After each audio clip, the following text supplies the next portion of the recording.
Futurecast.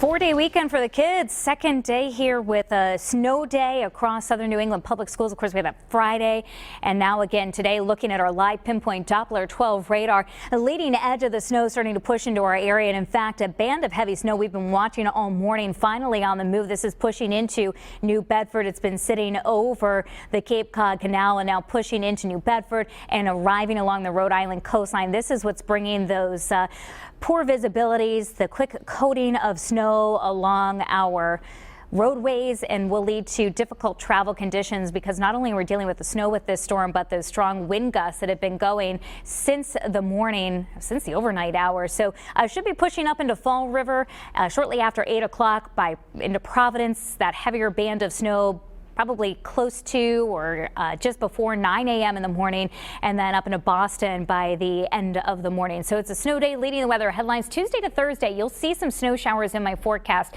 This is more of a nuisance right now than any significant storm systems. So we do have a couple of disturbances that will push through, and it could give us an additional few inches of snow. They'll be followed up by some frigid air to finish the week. Friday into the weekend, wind chills could be below 0. So we're going to have a very winter looking 7-day future cast this week. Morning threat tracker high similar into the afternoon, even tonight. While the intensity of the snow will be easing up, we'll still see some light snow in spots, especially eastern Massachusetts, slick roadways and gusty winds. This is a look at the snowfall accumulation amount. This is the same that we had since yesterday evening, 4 to 8 inches across Rhode Island, eastern Connecticut, heading from Fall River and New Bedford east to Cape Cod. We're looking at 8 to 12 inches of snow.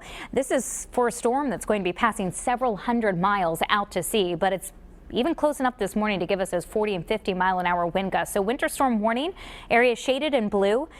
Eastern Massachusetts, Block Island, Martha's Vineyard, Nantucket. It's a blizzard warning until 7 o'clock this evening. So the heaviest of the snow, 9 to 3 today. Gusts over 40 miles per hour. Lighter snow this evening and tonight. Here's where we break down the strongest wind gusts south and east of Providence, with those 50 and 60 mile an hour wind gusts from New Bedford to the Cape and Islands. These are the latest wind gusts here at the hour of 51 mile an hour gust now. Hyannis and Nantucket, 43 mile an hour gust in the Providence area. That makes those upper 20s and low 30s that we have for temperatures feel like the teens and lower 20s. And I do anticipate the temperatures dropping through the day today. So our Echo Lake camera here, still decent visibility, but watch what happens as you near the coastline. This is Dartmouth Harbor, Dartmouth, Massachusetts. Wind and snow leading to poor visibility there, and we're seeing the winds and that light to now moderate snow over Yawgoo Valley as well as Narragansett. So your future cast for today, the snow picks up. It continues throughout the day today.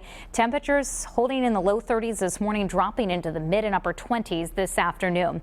Here's the center of our storm, well-defined area of low pressure here. It'll pass south and east of us, but with those strong east and northeast winds, it's going to draw in moisture from over the ocean. So notice how the snow fills in through the rest of this morning. This is at 10 a.m. and it'll continue into the mid and late afternoon hours. Then as we head past 3 o'clock, notice still quite a few bands of snow, but the intensity shouldn't be as heavy, and that'll be the case as we move through the night too, but still keeping at least the potential for some snow showers in our forecast for tonight and on Tuesday. So main impacts, difficult travel. We are concerned about power outages. The weight of the snow, the strong wind gusts could lead to power outages and wind damage across our area. 7-day futurecast, snow showers mostly Tuesday afternoon and evening. Can't rule out an additional inch or two Wednesday, Thursday, additional snow showers, and Friday into the weekend. We're talking about those frigid conditions. It's a real stretch here, coldest since last winter. Wind chills may be as low as 10 to 20 below at times, especially early on Sunday morning. And yeah, some of our computer models are showing maybe another offshore storm that we could be tracking by Saturday. You want to get the very latest from Tony tonight, starting live at 5. Let's head to the roadways and get a check on the jam